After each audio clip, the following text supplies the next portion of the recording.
All right, what's going on, y'all? Hey, I appreciate you tuning in, and I want to touch on something here today that I've talked about in a few of my previous videos. As I've talked about the beautiful woman that God has put in my life, whom I look forward to spending the rest of my life with. She's beautiful. I love her, and she's been such a blessing to me. And I want to say something about that, though, is that she is not going to fix us. Some of us men, maybe some of you have entered into marriage, maybe had some children, maybe been married for years, and then are contemplating the transgender route.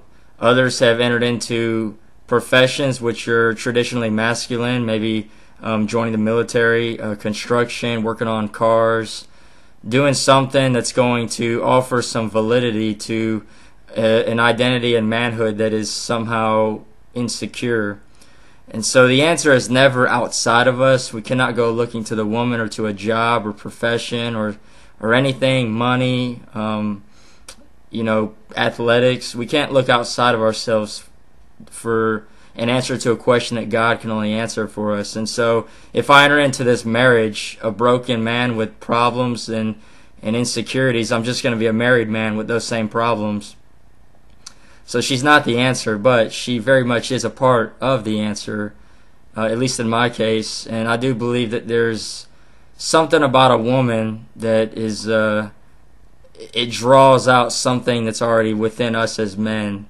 You know, in the last video I talked about how it's not good for man to be alone. And so there's this ache, I believe, within each man who's called to enter into such a relationship for his woman, that woman that God has prepared for him. And so she can excite, she can arouse, she can invite us to come out, but she can never answer that question. She can never bring about security to our insecurity. But she has been very instrumental in what God has done in my life over the past 6 months or so. I want to look in Hebrews chapter 12, verse 2. It says, "Looking unto Jesus, the author and finisher of our faith, who for the joy that was set before him endured the cross, despising the shame, and has sat down at the right hand of the throne of God." And so it says here that Jesus, who is where all of us should be looking, we should use him as our example here, that for the joy that was set before him is why he endured all that he did. He could see in the distance where he was going and what would be the result of his passion and his sacrifice.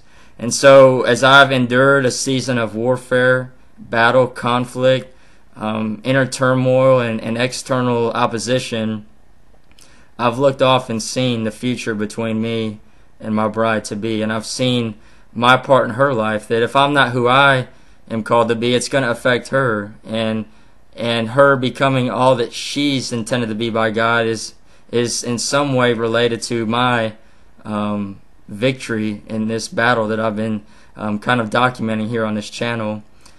So that's really been, she's motivated me, even whether she's here, whether she's not in my presence, but in my spirit. I just desire to be victorious. I desire to rescue her on some level as Christ rescues the both of us.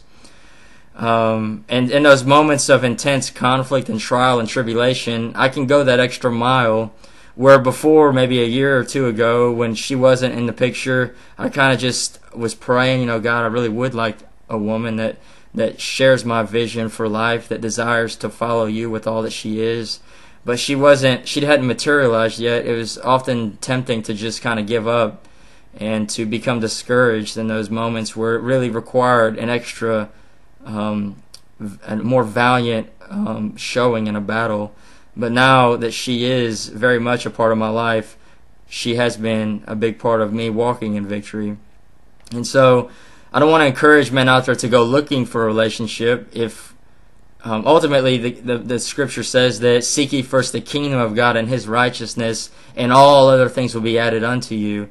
And I do believe that's how it played out in my life. As I sought Christ, as I sought God with all that I am, then the other things just fall into place. Our vocations, our place of dwelling, and a woman who really, the Proverbs say that a woman such as God has blessed me with is really only from his hand. And so really we should be about the business of being men, about being men of God. And should, it be the right season that we enter into that relationship, God is going to use that woman, I believe, as He has in my life, to spur us into a greater maturity in our masculinity. But we cannot go looking to her first. We need to look unto Jesus, and as He walks with us and brings that woman alongside us, we can. She can be a big part of what God's doing. I feel like I'm repeating myself here, but anyhow, she is not the answer. Jesus is. But she is a big part of what God's doing in my life. So anyhow, I hope that's helpful. I wish y'all well, and God bless you.